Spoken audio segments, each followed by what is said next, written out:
بسم اللہ الرحمن الرحیم۔ السلام علیکم ورحمۃ اللہ وبرکاتہ۔ آسان قرآن چینل کے معاشرتی مسائل کے سلسلے کا نہایت اہم مسئلہ اور اس کی دینی رہنمائی پیش خدمت ہے کہ عموماً ہمارے معاشرے میں دیکھا جاتا ہے کہ جب کسی گھر میں فوتگی ہو جاتی ہے تو ان کے اہل خانہ پہ ایک طرف جو غم کا پہاڑ ٹوٹ پڑتا ہے اور دوسری طرف تجہیز و تکفین کی ذمہ داری انہیں درپیش ہوتی ہے، تو ان سارے مسائل سے ہٹ کے ایک بڑا مسئلہ انہیں درپیش ہوتا ہے کہ تعزیت کے لیے آنے والے دوست اور احباب اور رشتہ داروں کے لیے انتظام عموماً دیکھا جاتا ہے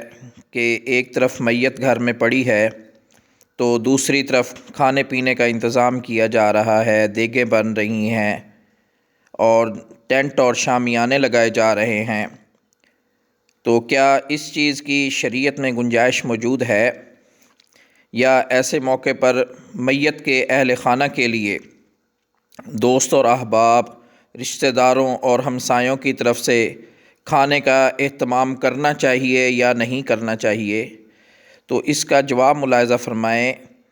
کہ میت کے اہل خانہ کے لیے کھانے کا انتظام میت کے رشتہ داروں اور ہمسایوں کے لیے مستحب ہے، نیک عمل ہے کہ وہ میت کے اہل خانہ کے لیے ایک دن اور رات کے کھانے کا انتظام کریں، کیونکہ میت کے اہل خانہ غم سے نڈھال ہونے اور تجہیز و تکفین میں مصروف ہونے کی وجہ سے کھانا پکانے کا انتظام نہیں کر پاتے۔ غزوہ موتہ میں جب نبی کریم صلی اللہ علیہ وسلم کے چچا زاد بھائی حضرت جعفر بن ابی طالب رضی اللہ عنہ شہید ہوئے اور ان کی وفات کی خبر آپ صلی اللہ علیہ وسلم تک پہنچی، تو آپ صلی اللہ علیہ وسلم نے صحابہ کرام رضی اللہ عنہم سے فرمایا کہ جعفر کے گھر والوں کے لیے کھانے کا بندوبست کرو، کیونکہ ان پر ایسا شدید صدمہ آن پڑا ہے جس نے انہیں دیگر امور سے غافل کر دیا ہے۔ میت کے اہل خانہ کے علاوہ جو افراد دور دراز کے علاقوں سے میت کے اہل خانہ سے تعزیت اور تکفین اور تدفین میں شرکت کے لیے آئے ہوں، اگر وہ بھی کھانے میں شریک ہو جائیں تو ان کا شریک ہونا بھی درست ہے، تاہم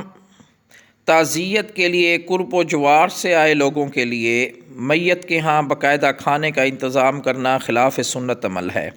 یعنی کہ جو دوست اور احباب اور رشتہ دار قریب سے آئے ہوں، دور کا سفر نہ ہو اور انہوں نے اس گھر میں رکنا مجبوری نہ ہو، تو ان کے لیے باقاعدہ کھانے کا انتظام کرنا یا ان کا کھانے میں شامل ہو جانا وہ خلاف سنت عمل ہے، یہ ناپسندیدہ عمل ہے۔ اللہ پاک ہمیں دین کی صحیح سمجھ اور عمل کی توفیق نصیب فرمائے، آمین۔